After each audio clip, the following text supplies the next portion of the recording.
بسم اللہ الرحمن الرحیم۔ سبسکرائب کیجئے ہمارے چینل کو اور بیل آئیکن کو دبائیے ہماری لیٹسٹ ویڈیو سب سے پہلے دیکھنے کے لیے۔ کہ وہ گھنٹی بجتے ہی وہ اپنے موضوع کو سمیٹنے کی کوشش کرے۔ اگلے مصاحب کو میں دعوت دیتا ہوں محمد عاقل میواتی، جن کی تقریر کا موضوع ہے جہیز پر ہمارا معاشرہ۔ آئے وہ اپنے موضوع کو بہت سے خوبی پیش کرے۔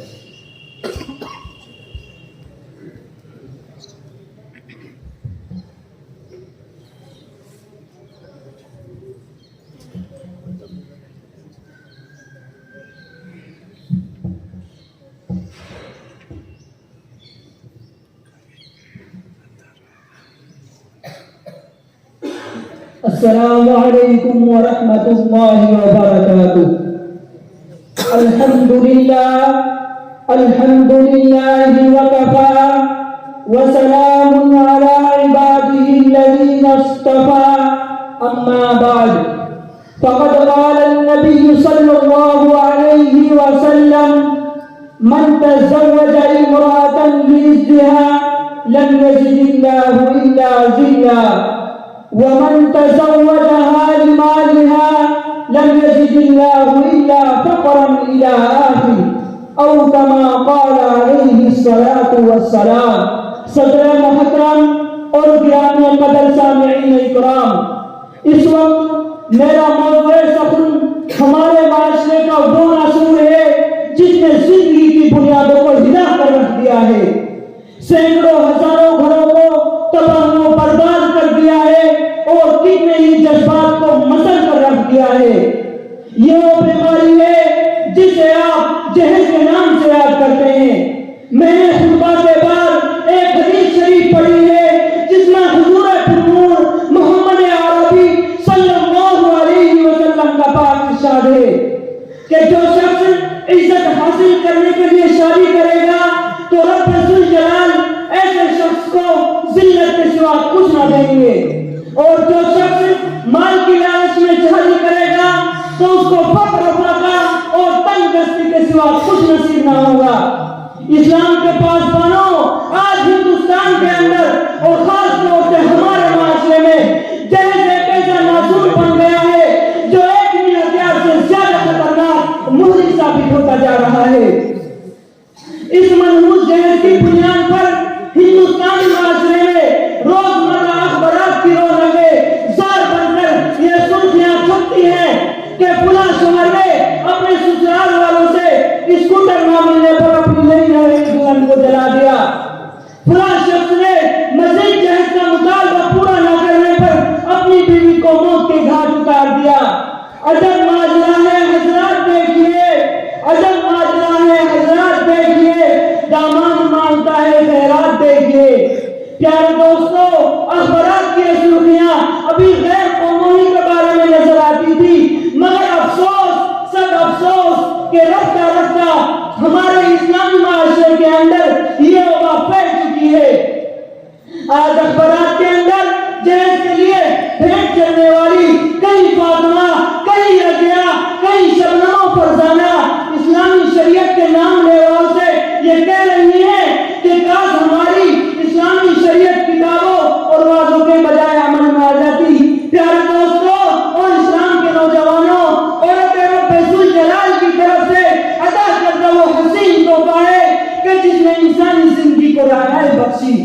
اسی عورت کے دم سے نظاروں میں خوبصورتی پیدا ہوئی، اسی معصوم کلی نے حضرت آدم علیہ السلام کی زندگی سے خوف و وحشت دور کیا۔ مگر ان تمام باتوں کے باوجود ظلم و ستم کی تاریخ شاہی لے کے اس دار فانی میں جتنے مظالم برپا ہوئے ہیں ان میں زیادہ تر صرف نازکی پر دیے گئے ہیں۔ اس بے رحم سماج نے عورت کو جس نظر سے دیکھا ہے وہ نہایت قابل مذمت ہے۔ تاریخ عالم ان دردناک واقعات سے بھری پڑی ہے۔ کبھی حضرت مریم کو دنیا والوں نے متہم کر کے جنگلوں کی کھاد چھاننے پر مجبور کیا، تو کبھی نمرود نے اپنی بیٹی کو ایمان لانے کی پاداش میں آگ میں ڈالا، تو کبھی عرب کے جاہل معاشرے نے لڑکیوں کی پیدائش کو اس قدر منحوس تصور کیا کہ ان کو پیدا ہوتے ہی زندہ درگور کر دیا جاتا تھا۔ محترم حضرات، آج بھی معصوم دوسرے سیاحوں پر ظلم و ستم کے پہاڑ توڑے جا رہے ہیں۔ جبر و تشدد کی خاردار جھاڑیاں ان کی راہ میں حائل ہے۔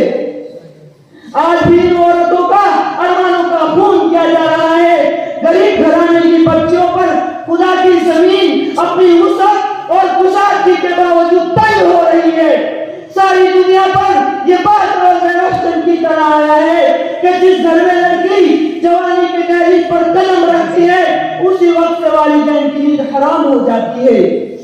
زندگی کا ہر لمحہ سانپ بن کر ڈسنے لگتا ہے۔ ایک طرف لڑکی کی اٹھتی ہوئی جوانی ہوتی ہے تو دوسری طرف جنسی بہریوں کی اٹھتی ہوئی نگاہیں ہوتی ہے، تو تیسری طرف پڑوسیوں کی چمہ گویا ہوتی ہے۔ والدین اس گلاب کے پھول کو سجانے کے لیے جب کسی لڑکی کی تلاش کرتے ہیں تو جہیز کے مطالبات ان کے ارادوں کو وہی شمار کر دیتے ہیں۔ ارے جہیز کے ٹھیکیداروں، کان کھول کر سن لو، ذرا دیکھو سید الانبیاء تاجدار بطحا احمد مجتبی محمد مصطفیٰ صلی اللہ علیہ وسلم کی پیاری اور لاڈلی بیٹی حضرت فاطمہ رضی اللہ تعالی عنہا کا عقد مظنون کس انداز سے ہوتا ہے کہ جسم پر جو چادر ہے اس میں 16 پیوند لگے ہوئے ہیں۔ بنت رسول ہونے کے باوجود پیارا پا شیر خدا حیدر کررا رضی اللہ تعالی عنہ کے گھر کی جانب روانہ ہو رہی ہے، اور جہیز میں ایک بستر، ایک چکی اور ایک تکیہ، 2 مٹکے پر مشتمل مختصر سامان علی مرتضیٰ کو پیش کیا جا رہا ہے۔ آج ہم یہ کہتے ہیں کہ ہمارا بیٹا ڈاکٹر ہے، ہمارا بیٹا انجینئر ہے، ہمارا بیٹا ٹیلی فون آپریٹر ہے، ہمارا بیٹا سعودی عرب میں رہتا ہے، اس لیے جہیز میں جہاز چاہیے۔ ارے اولاد پیدا کر کے جہیز کی تمنا کرنے والوں، کان کھول کر سن لو، اگر تمہارا بیٹا ڈاکٹر ہے تو حضرت علی امیر المومنین تھے، اگر تمہارا بیٹا انجینئر ہے تو حضرت علی مجاہد تھے۔ حضرات، آئیے ہم سب مل کر اس بات کا عہد کریں کہ اس جہیز جیسی ملعون رسم کو مٹا کر دم لیں گے۔ یہ سنگ گرا جو حائل ہے رستے سے ہٹا کر دم لیں گے۔ ہم پھول بھی ہیں، تلوار بھی ہیں، باطل کو مٹا کر دم لیں گے۔ وآخر دعوانا الحمدللہ رب العالمین۔